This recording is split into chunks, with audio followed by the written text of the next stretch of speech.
নমস্কার। যুদ্ধকালীন পরিস্থিতিতে চলে আসা এসআইআর এর এনুমারেশন ফর্ম ডিস্ট্রিবিউশন এবং কালেকশন পর্ব এক প্রকার আজ ১১ তারিখ আমরা শেষ করলাম। বিএলও বিএলএ মিটিং অর্থাৎ রেজলিউশনের মাধ্যমে আমরা সমস্ত তথ্য লিপিবদ্ধ করলাম এবং এক প্রকার বলতে পারেন কাজটা শেষ করলাম। তো আজকে যেটা আপনাদেরকে বলবো সেটা হলো কাদের হিয়ারিং হতে চলেছে। আগামী ১৬ তারিখে যে ড্রাফট লিস্ট প্রকাশ করবে ইসিআই, সেই লিস্টের পর কাদের হিয়ারিং হতে চলেছে। দেখবেন আমরা যে এনুমারেশন ফর্মগুলো পেয়েছিলাম সেগুলোর মধ্যে আমরা ঠিক ৩ ধরনের ফর্ম পেয়েছি। প্রথম, যারা নিজেদের তথ্য ২০০২ সালে খুঁজে পেয়েছেন অর্থাৎ সেলফ, যারা লিঙ্ক করিয়েছেন।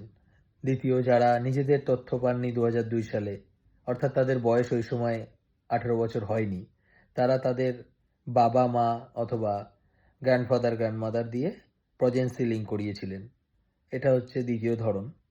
এবং থার্ড অর্থাৎ তৃতীয় ধরনের ফর্মগুলো ছিল যেগুলো ছিল যাদের কোনো প্রকার লিঙ্কেজ পাওয়া যায়নি, অর্থাৎ তাদের নিজেদের লিঙ্কেজও পাওয়া যায়নি, সাথে তাদের বাবা মা ঠাকুমা ঠাকুরদা বা দাদু দিদা কারোরই ২০০২ সালে কোনো রকম লিঙ্কেজ পাওয়া যায়নি। তো সেক্ষেত্রে বিভিন্ন কারণ হতে পারে।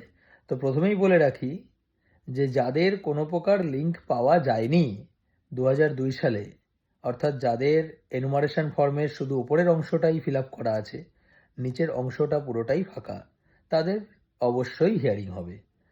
তাদের হিয়ারিং হবে ১৬ তারিখের পর। ১৬ তারিখের ড্রাফট লিস্টে তাদের নাম হিয়ারিং তালিকাতেই থাকবে।